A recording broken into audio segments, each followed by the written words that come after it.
So I've been doing a series. This is a 5-week, five talk series. This is talk number 4 on the 5 principles. And so just take a few moments to do a quick review, and then we'll get into the principle number 4 today, aligning with God. All right, so this is a quiz. Since Amber started with a poll, we'll continue with a quiz. So what is unity? When we talk about unity's foundation principles, we're talking about what we espouse. We're not telling you what to believe. We don't do that in unity. We're saying this is what we espouse because it holds our attention and awareness on the aim of the spiritual journey. So the first foundation principle, what we espouse in unity is? There's only one presence and one power active in my life and in the universe. God. That's right. Okay, excellent. There's just God going on, right? So that's the greater reality that we want to affirm. That's what we hold as the context for how we want to embrace our life experience, as if there's just God going on. But what happens when there's an exception to that? Well, there's principle number 2. And what is principle number 2? See principle number 1. Okay, well, if there's just God going on, what does that say about us? So, right, we are divine, and so if we're divine, then we need to recognize that our essence is that we are the one, and so for us to kind of really own the truth of us, we have to feel a great sense of worthiness, a great sense of knowing that we're here to make a difference. That God has created us to be unto our own life, the one unto our world, the Christ of God unto our world. And when we recognize that that's the truth of our essence, then the challenge becomes is to reconcile everything that lives unlike that. Do you have some aspect of yourself that is living in some experience other than absolute worthiness? Do you have some sense of not enough, or some sense that you don't measure up, or whatever? So these are the dynamics that we have to reconcile, because they're not the truth of us. So foundation principle number 3 states, therefore, that if we are having a life experience that doesn't look and feel as if there's just God going on, or that we're the one, then principle number 3 tells us what? That's right, we create our own personal reality. How do we do that? With our thoughts. What else? Beliefs. Right, our behaviors and how we feel within ourselves. So there's a dynamic of generating a way of being with what's going on that produces our life experience or creates our personal reality. And if we don't understand that that's a dynamic that we help to co-create, then we believe as if life happens to us, instead of understanding that we're co-creators with God, creating our life experience. And so now principle number 4 is all about principle number 3, therefore, is the law of mind action. We create our own personal reality. I wanted to get that part out. Now, principle number 4, what we're going to be talking about today, is that we can transform our life experience through spiritual practice. So principle 4 basically states that through prayer and meditation, we can transform our lives. And while it's important for us to recognize that if our life isn't working out the way in which we believe it's supposed to, then we have tools. We can do something to transform our life and therefore our world. And it's important for us to recognize that that's our job, rather than to believe that our life has to look and feel a certain way in order for us to be okay, or feel safe, or feel successful, or feel validated. We need to recognize that we actually can create those inner states ourselves, independent of what's happening in the outer world. And when we recognize that that's what we're capable of, then all the power is ours. There doesn't exist any power over us save that which we give. And as we recognize this, then the focus becomes what spiritual practices accelerate our experience of this reality called there's just God going on. And so our spiritual practice doesn't work with changing the outer, but changing what? Changing our own inner state, our own process of how how our mind generates our personal reality. We change the mechanism by virtue of how we are thinking and feeling and believing and being with what we're having. And so as we think about spiritual practice, and this is all I'm wanting to get to this point and make this point because it takes us through the rest of the talk. And that is that we need to reconcile this reality that 95% of our behaviors arise from this dimension of ourself that is unconscious. And if that's the case, then much of what is our life experience happens as a reflection of that years of conditioning that have become our unconscious self that generates a significant portion of our personal reality. And so part of the journey of waking up, part of the journey of transforming our lives is to recognize what we have to do in order to override this phenomenon. And so it could be said that this dimension of us that is unconscious is what could be described, aka the autopilot. Are you familiar with the autopilot? Have you ever done something automatically and didn't even have any sense of the outer experience, but come to realize that you've done all of these things and didn't even give it a second thought? I have this experience all the time when I'm driving.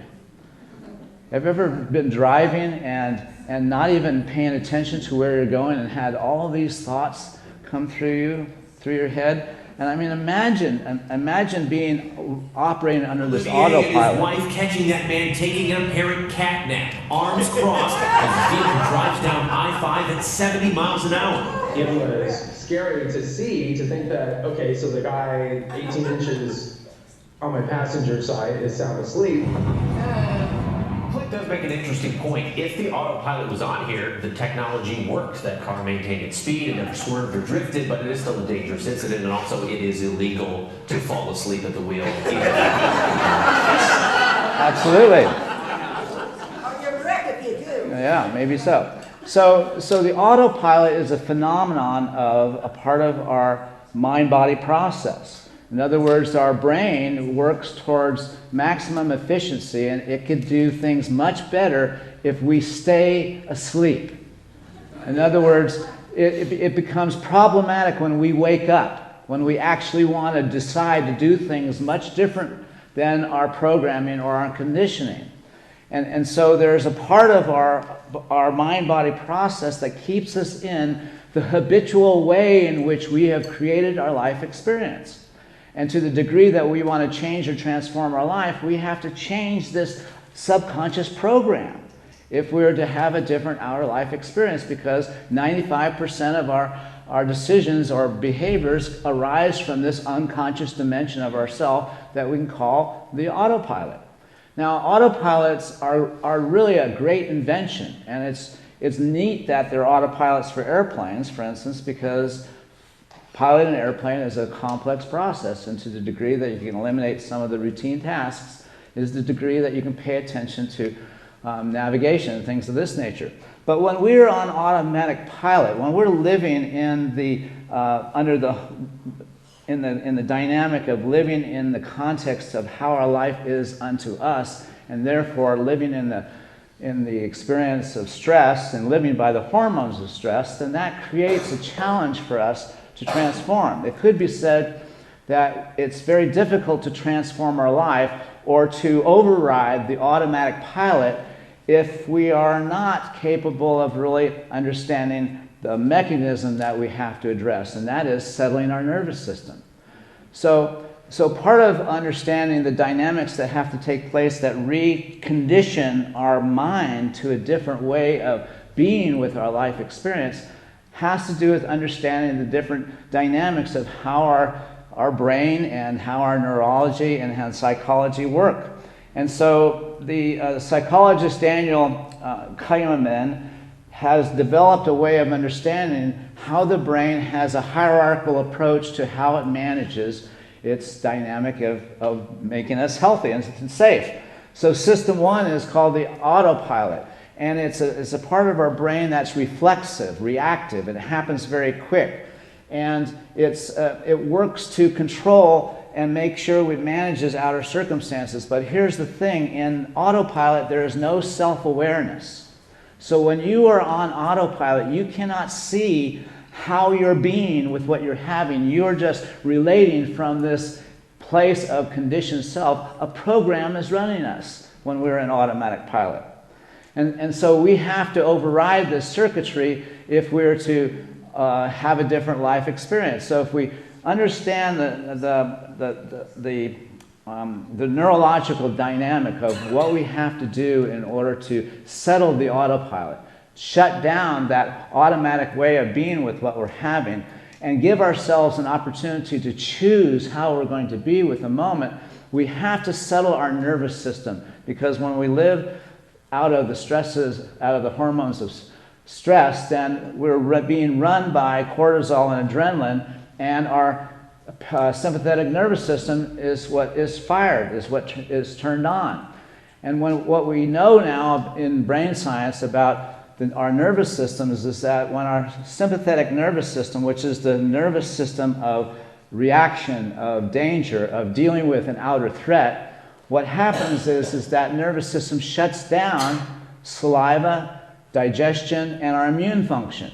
And if we're living predominantly in the context of our autopilot, can we not now understand the negative health effects of living constantly under the belief that something out there is a threat unto us? And so it's not until we shift out of the autopilot into the pilot, let's say, in other words, us now taking charge of how we're going to be with what we're having, do we turn on the parasympathetic nervous system. Think of a parachute slowing things down. And then when we shift out of the autopilot into the pilot, that means now we're having to decide how we're going to be with the moment instead of our reactive patterns determining how we're going to respond and react. And so notice in this dynamic, when the pilot is activated, now we turn on the various elements that have to do with our vital health and well-being functions, such as the production of saliva, digestion turns on, immune function reestablishes itself. It is said that you need 8 hours of sleep to reboot the parasympathetic nervous system. So how many of us adequately shift back into a sense of autonomy, knowing that we are the avenue through which God expresses, as opposed to life is just happening to us? And therefore autopilot serves us because we have defense mechanisms and coping strategies that help us push away what looks and feels bad and hold on to what looks and feels good. And so these unconscious behaviors that moves us into pushing away and separating or holding on to what we want are things that we have to overcome, because they're driven aspects of our conditioned self as opposed to how we would choose to be if we had a mind to. How would you choose to be with what you're having if you had a mind to? And think about all the things that we become without making the choice. It's chosen for us by virtue of our reactive pattern. And so when we're in this dynamic of wanting to restabilize our nervous system, we have to actually do a technique that reactivates the parasympathetic nervous system, and especially the vagus nerve, which is a part of that network that helps our brain then look at our experience in the context of a greater dimension of life. In other words, when our whole brain is capable of being present to our life experience, and when we're coming from it out of the context of our oneness with God, knowing our own worth, then we turn on all of the healthy neurological functions that create a great sense of coherence and entrainment within our mind-body process. And then now we have access to capacities that are not tethered to our reactive self. So let's understand what we mean by the autopilot more specifically. There are two aspects of that System 1 autopilot that lives within our mind-body process. One aspect of that is our reactive nature. In other words, when we're in a triggering moment, all of a sudden we become a part of a cascade that we have no control over. In a triggering moment, there's a perceived threat. The amygdala sounds the alarm, and that wakes up the brainstem. The thalamus sends up a wake-up signal to the brainstem, and then the brainstem sends neuroepinephrine throughout the brain, and then the sympathetic nervous system signals the organs and muscles to fight or flee. The hypothalamus prompts the pituitary, and then the pituitary prompts the adrenals to release stress hormones, and then within 2 seconds, our emotional body is hijacked. We have no control over that because that lives in our automatic pilot. The only recourse that we have is to shift out of the autopilot into knowing what's happening. Oh, what's happening is I'm being triggered. It's touching a part of me that's living in the disconnect. That's why I have to push away or I have to be safe. But when I recognize that that's what's going on, I can be with the experience because I know it's not against me. My reaction is a conditioned response. I don't have to live out of that conditioned way of being. And so what we know about brain science is that we can actually interrupt this cascade if in the moment of perceiving a trigger that we shift into heart-centered coherence. And interestingly enough, the very practice that Jane has led us to facilitate us actually reboots the vagus nerve and the parasympathetic nervous system if we do that routinely and with intention. So in other words, it's okay that you don't get 8 hours of sleep, but you have to at least spend 20 minutes a day in this process of reactivating your vagus nerve, rebooting your parasympathetic nervous system, because it's the only way you get out of the autopilot. And as we understand the science, the brain science, and what's at stake with respect to how we have to actually work the principles in order to transform our life, now we can understand why prayer and meditation, spiritual practice is so integral to our journey, is because it takes us out of the autopilot. And it helps us to understand what we're actually dealing with. So this is the primary aspect of system one in our autopilot, is the reactive aspect. The second aspect of the autopilot is running things habitually. In other words, the autopilot is just our habits running us. And when we're living out of our unconscious circuitry, then whatever is in our circuits defines us. So if we have a sense of not enough, if we have a sense of that we don't matter, then those beliefs are going to play out in our life because the unconscious program is churning out that energy. And so we have to override that. We have to do something that takes us out of the autopilot if we're to really then use our spiritual practice to really make a difference. So here's where I'm going with this, and that is that as we think about our purpose, transforming our life, and as our lives are transformed, we're called to make a greater difference in our world. We cannot be about that work if we're in the unconscious autopilot. There's no self-awareness in that dimension of ourself.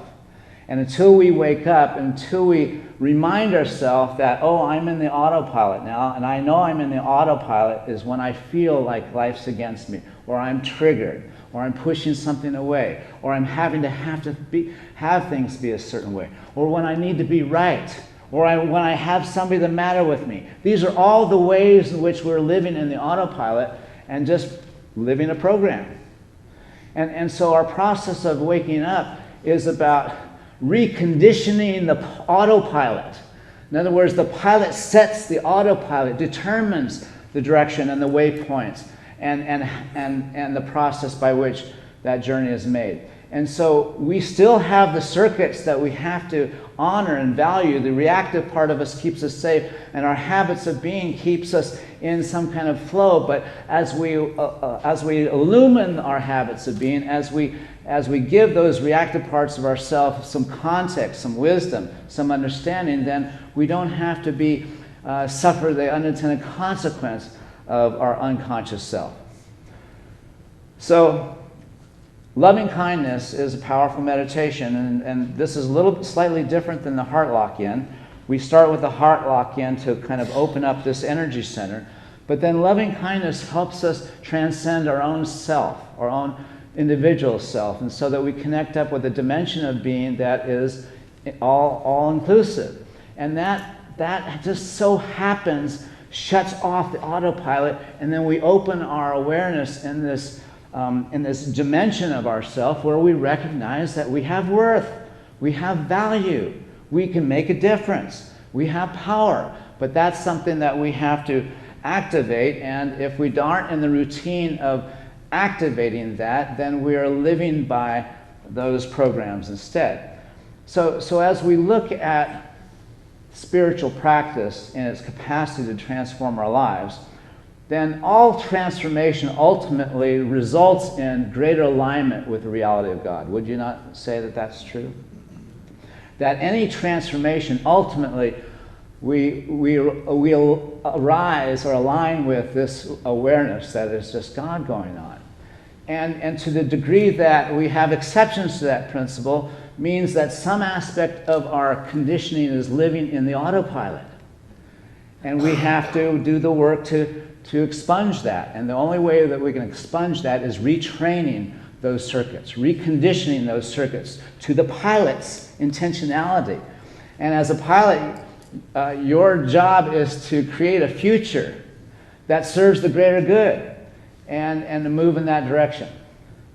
So Amber has mentioned the Q process training, and this is something that is integral to our capacity to override the autopilot in our life, to really learn how our own self system runs us when we're not the pilot. And it gives us a handle, a mechanism, a process by which we can really overcome our self-imposed limiting beliefs. So I'm going to end by pointing us to next week when we're talking about principle number 5, which is all about being the change.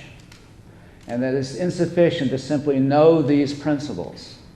It's insufficient just to have all of these great ideas. We have to actually do something in the outer in order for the programming to be overwritten. And so part of being able to do something that actually moves us towards what we're trying to create for ourselves means that we have to generate a relationship with the dimension of ourself that is our higher self, our intuitive nature. And that way of developing that is always through our heart. So I'm going to share a video in just a moment, and it comes from a class that Jane and I teach through Unity Worldwide Spiritual Institute, The Eye of the Storm.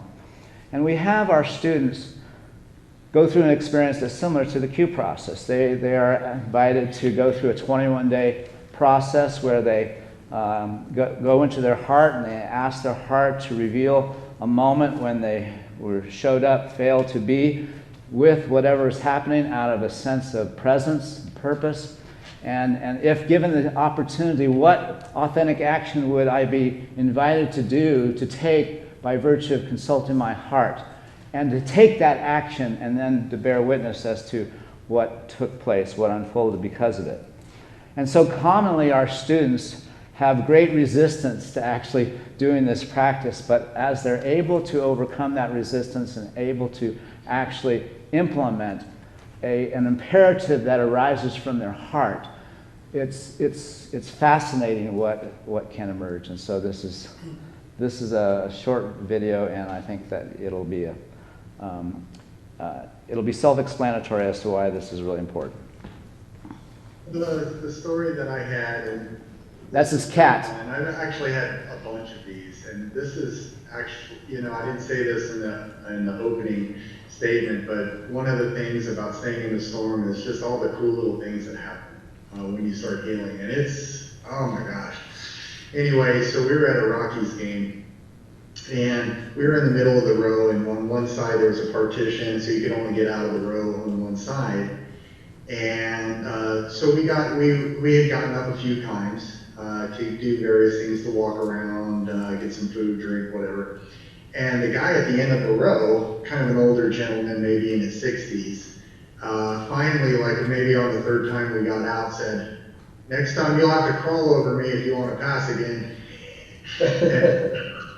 I couldn't tell if he was serious or joking or what, but I just kind of, I just kind of kept my cool and just, walked up the stairs. And so I started, thinking about, and of course the ego was more than happy to offer a lot of unpeaceful thoughts. So I just stopped and, we had gone up to get some ice cream. It was pretty hot that day. And so while I was in line, I said, what's going on here? What's the storm? What did I bring here? And the thought that I had that came in was about control and connection issues. And so I kind of went through that a little bit, and then I said, well, what do I recommend? Because I got to walk by this guy again. So what do you recommend? Because by this time I was really heart-centered, really quiet and calm. And so the thought that came in was buy him a bottle of water. And I thought, oh, well, yeah, I know, sure, man, I could bribe them, I paid for the seat, and of course, there goes the ego again. And so I just said, okay, all right, I'm going to buy him a bottle of water. And then about that time, too, I got a download kind of this guy. It was kind of the weirdest thing. I kind of got a little backstory on this guy, and I couldn't tell if I was making it up or if it was actually coming in, but just about, his loneliness issues and connection issues and some other stuff. And I knew I had connection issues too, so, this gift was just kind of about love. It wasn't a bribe. And so I ended up getting the bottle of water, so we came back to the seats, and and I walked up to him, and he kind of looks up, kind of weary and grumpy, and so I handed him the bottle of water, and I said, here's a peace offering, brother. And man, the whole scene just changed. I mean, this guy, like I said, he looked kind of a little older and kind of a little weary, but man, he jumped up like a little teenager, and he was all smiling, and he was all happy, and he started talking like a million miles a minute. And I couldn't really tell a lot of what he was saying, but just in that moment, there was just such love. There was just such connection. It could have easily have gone the other way. And so I felt it, he felt it, and then we ended up walking back to our seats, but it just felt so good, and again, just kind of looking at the control issues, I'm always trying to control with my mind and use the intellect, and instead I really just kind of tapped into the heart that day, and it really showed me kind of a different way of living, a different way of experiencing and just being in that connection. It was just beautiful. Yeah, that's a great story. So the idea is that we'll always be amazed at what our heart inspires us to live into, and these are stories that Jane and I hear time and time again, and just by people just practicing this very simple technique of becoming heart-centered. I just want to conclude by adding a little bit more information to the specific technique to reboot your vagus nerve and restart your parasympathetic nervous system. And so these instructions are aligned with the latest brain research. So the first thing to do is to sit in a comfortable position, make sure your spine is straight and your neck is not twisted, but your neck is straight, as if you're pulling up on the top of your head and pulling down on your spinal cord, so you're straight. There you go. And then you establish a 6-3-6-3 breathing rhythm. So you breathe in for 6 counts, hold for 3, exhale for 6, and pause for 3 before taking that again. And doing that for 3 cycles, and then allowing your breath just to normalize. And then to make sure you expand your lower abdomen, because as you exhale and as you push down, that exhalation is what triggers the parasympathetic nervous system. And when you're opening your rib cage and contracting it, that massages the vagus nerve. And so those activities are also part of it. And so begin with yourself and continuing with family members, friends, acquaintances, adversaries, and all sentient beings. Just as Jane led us in, say, may I be happy, may I be free of suffering, may I find peace and comfort, may I be healthy and prosperous. And then you continue with your family, acquaintances, adversaries, such and such. And so if you practice this, and it only take you a few minutes to practice this, maybe 10 minutes, and then reflect upon how you feel afterwards, and get a little sense of reward from recognizing that you have just stepped out of your autopilot and fully activated your capacity to be present to the actual moment that you're having. And then as you find yourself during the day either dipping more into stress or into any kind of reactive pattern, repeat this exercise. And you can recondition and train your brain to be able to very quickly move out of being overwhelmed with the energy of those hormones and settle your nervous system very fast. So thank you so much for your attention. Next Sunday, be the change. God bless you all.